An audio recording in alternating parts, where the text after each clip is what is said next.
digunakan sengaja untuk membungkam kegiatan-kegiatan ilmiah akademik.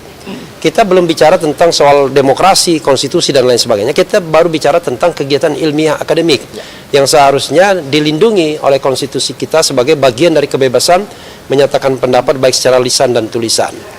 Jadi pasal itulah yang kita persoalkan, dan mudah-mudahan MK bisa mengabulkannya, karena yang paling utama adalah sebagai the guardian of the constitution, sebagai penjaga konstitusi, itu MK harus memprotek warga negara agar tidak mudah dikriminalisasikan, apalagi kriminalisasi itu melanggar pasal-pasal dalam konstitusi, yaitu kebebasan menyatakan pendapat baik secara lisan maupun tulisan. Apalagi pendapat itu adalah the expert opinion, pendapat yang dikeluarkan oleh para ahli. Mereka ini baik Mas Roy Suryo, Mas Rismon adalah orang, juga Dr. Tifa, orang-orang yang punya strong background akademik, ya. Jadi mereka di masing-masing ilmunya secara serius melakukan kajian-kajian, dan sekarang ini sudah biasa menjadi referensi umum. Mas Roy kita tahu sebagai pakar telematika, Rismon sekarang muncul sebagai pakar digital forensik yang sangat ternama. Bukunya banyak di Amazon kalau kawan-kawan semua melihat. Dr. Tifa juga dengan ilmu yang dia perkenalkan, neuropolitika, gabungan dari neuroscience, kemudian psikologi perilaku, dan kemudian juga ilmu politik. Itu juga bahkan sedang menyelesaikan 2 disertasi yang barangkali insya Allah selesai tahun ini. Itu sebagai pengantar. Saya ingin memberikan kesempatan kepada rekan Ramdan untuk menyampaikan tambahan. Nanti setelah itu dari Mas Roy dan Mas Rismon Sianipar. Mas Rismon atau Bang Rismon? Sama aja. Silakan. Di Jawa juga. Mas Ramdan. Ya. Makasih. Oke, saya geser. Mas Refli, makasih. Saya bertanggung jawab secara teknis menghubungi teman-teman di Mahkamah Konstitusi. Kemudian tadi juga kami sudah serahkan berkas PUU pengujian undang-undang terhadap Undang-Undang Dasar yang kami uji. Tentu saja 3 hal yang disebutkan oleh Refli Harun. Pertama terkait dengan KUHP yang lama, yang kedua KUHP yang baru, dan terakhir pada Undang-Undang ITE. Semua kita ikuti saran dari teman-teman di MK, dan kemudian sekarang sudah ada berkas lagi diperiksa, dan terakhir kita berharap ada nomor untuk kemudian uji materi kita terhadap batu ujinya Undang-Undang Dasar. Saya pikir bentar lagi kita tunggu, dan ya mungkin selesai, ya kita akan bersidang secepatnya sehingga kemudian norma yang muncul itu kemudian bisa diterapkan, yang kemudian kejadian di Polda hari ini tengah berlangsung kemudian bisa kemudian kita kaitkan dengan norma, dan bertentangan dengan norma maka bisa dibatalkan atau SP3. Demikian. Oke, tambahan sedikit ya.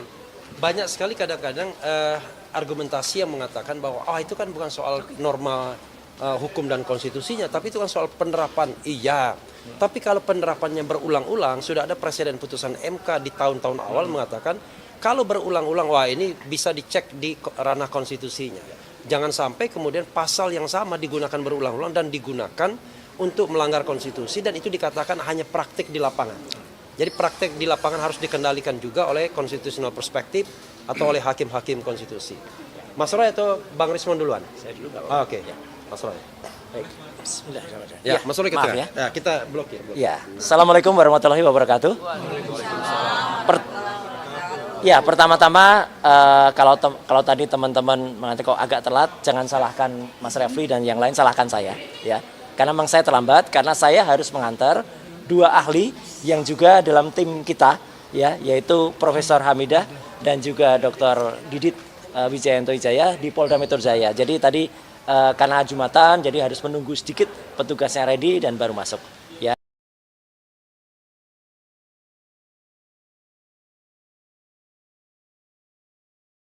Henry Subiakto itu juga memberikan muatan-muatan, memberikan nilai-nilai undang-undang yang kemudian hari ini kita daftarkan ke MK. Jadi hari ini kita bersama Balalerte di bawah koordinasi Mas Profesor Refli Harun, ada di sini Mas Jamada Girsang, kemudian juga ada Pak Mulyadi, ada Pak Ramdan, ada juga Pak Tony dan kawan-kawan yang lain, ya, termasuk Pak Taufik dan lain sebagainya. Ini serius. Ada Pak Wirawan Adnan, waduh. Siap. Ada Aziz Janur. Ya, Pak ada Mas Aziz, dan juga nggak lupa dibersamai oleh ibu-ibu KNPRI di bawah Bu Mary, ya, gitu. itu kita bersama-sama ya ingin menegaskan bahwa kami ini serius ya. Jadi kami ini tidak hanya memikirkan diri kami sendiri. Kami mengajukan uji materi ke MK ini adalah demi seluruh rakyat Indonesia agar tidak ada lagi nanti yang dikriminalisasi. Jadi artinya kita ini juga insya Allah ya kita tidak berjuang sendirian, kami itu, tapi kami bersama-sama dengan rakyat Indonesia. Hikmahnya nanti akan diterima oleh rakyat Indonesia, tidak ada orang yang kemudian ditersangkakan atau mudah dipidana dengan pasal-pasal yang baru 433, 434 atau di Undang-Undang ITE 27 pasal 28 dan juga pasal 32, 30 sesuai dengan keterangan ahli yang hari ini disampaikan juga oleh Prof. Hamidah, Pak Dr. Didit, kemudian Prof. Henry Subiakto dan juga beberapa yang lain ya. Jill. Jadi sekali lagi kita bersikap tolong pegang kan, Mas. Ya, tolong. Ya.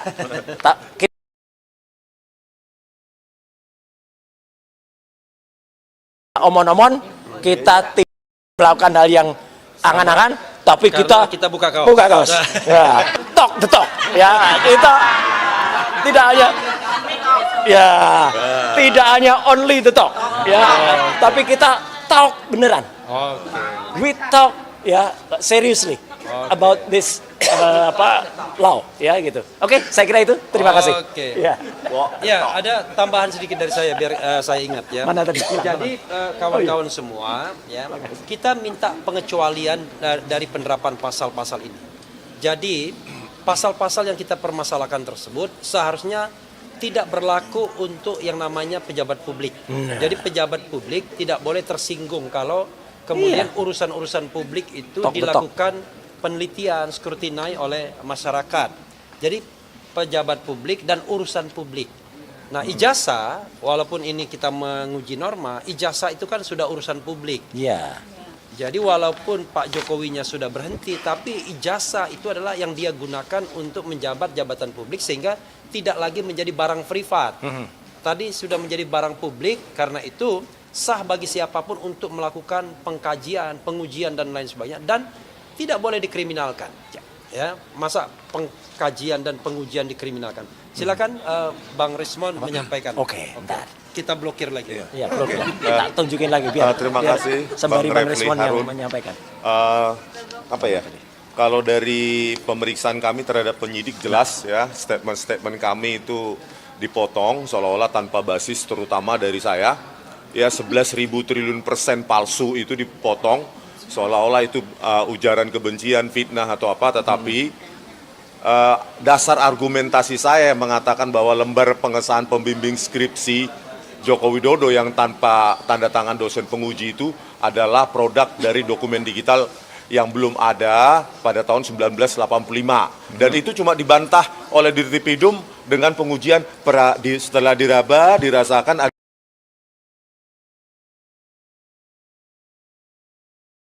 Ini. iya. Langsung kami disebarkan ujaran kebencian. Bagaimana pengujian saya, font identification dengan indera perasa.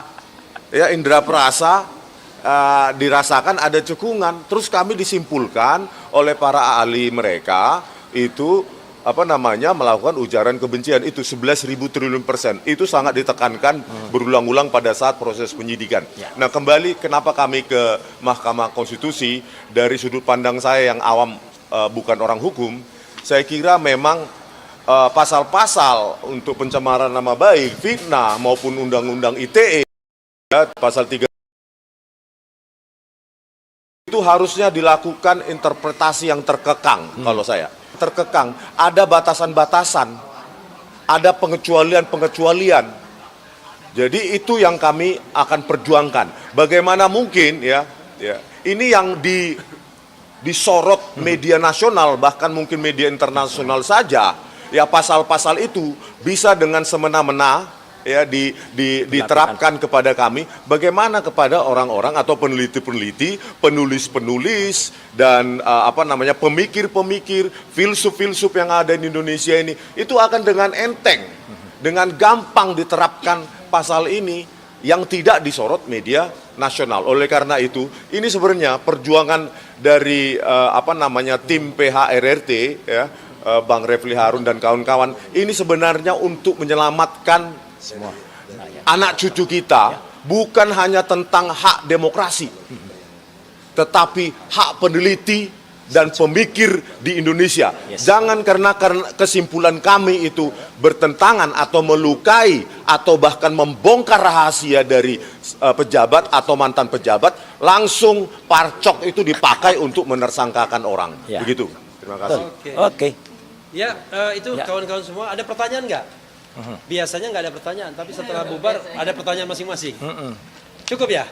Cukup. Oke ya, kalau cukup kita selesaikan. Ada yang mau komentar dari PH? Nggak ada. Cukup. Nggak ada gambar parcok di sini ya. Ini cuma bajunya aja ya. Ada Ya, tuyul. kawan-kawan semua, terima kasih atas Apa? Yang mana? Tuyul. Oh, ini bukan soal tuyul hari ini, bukan. Oh iya, beda. ini beda tempat ya. Nanti apa? Kemarin kita habis dari sidang di sini, Pak Ya. Subhan. Ya. Pas poin tentang Pilpres tentang warga negaraan, kan tentang Anies Baswedan boleh dibaca.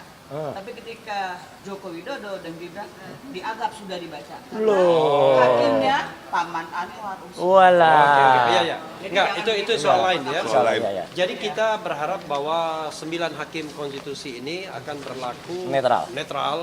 independen. Kalau netral aja giginya 0. Oh iya, bisa didorong. Independen itu adalah bagaimana berpihak didorong. pada kebenaran dan keadilan sesuai dengan Ya. sumpahnya. Oke. Dan kita berharap bahwa ya interpretasinya akan mengarah kepada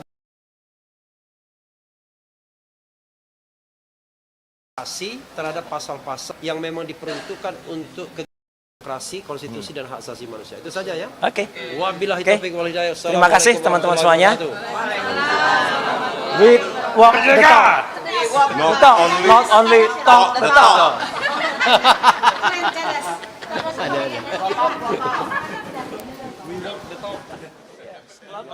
Bukan not only. Bang, tanya dikit bang, ini informal. Iya. Itu surat keterangan Gibran Agustus 2019 itu bisa digugat nggak? Di diuji di Mahkamah Melingkar. Melingkar. Ya, kita menguji norma pasal 222-nya mengenai syarat Bang Roy, ijazah boleh lagi Bang Roy? Yang ijazah.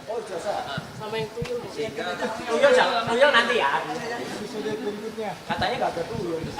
Terus bang, ya itu nanti kemudian kita minta bahwa persyaratan tersebut memang dengan menunjukkan jasa aslinya. Jadi tidak cukup dengan kalau ijazahnya nggak ada, artinya tidak memenuhi syarat. ijazah SMA-nya kan nggak ada. Ya artinya tidak memenuhi syarat karena itu subject to impeachment. Harusnya kan. Ininya nggak ada. Nah, itu namanya impeachable. Oke, syarat RJ dari kami seperti yang dikatakan oleh Bang Rocky Gerung di ILC, RJ, ya. The real RJ adalah Pak Jokowi meminta Wapres Gibran mundur secepatnya, baru kita bisa RJ. Jadi gini ya. Jadi gini. Ini disandingkan di sini. Ini modal jadi Wapres ini. Ya, formatnya format surat keterangan RT RW atau puskesmas surat sakit. Dan capnya oleh kepala TU. Oh, kepala TU. Ini bisa jadi Wapres ini. Oke, kalau soal lain memang kita tentu ya, ini soal ada dua hal besar. Satu soal ijazah palsu ini. Dua adalah soal ijazah Gibran yang tidak palsu, tetapi tidak ada. Ya, beda kan? Ini bukan milik Gibran ya, bukan. Kayak gininya dia nggak punya. Jadi kita itu perjuangan lain ya, tetapi intinya adalah ini perjuangan untuk kebenaran dan keadilan. Oke, itu saja. Terima kasih.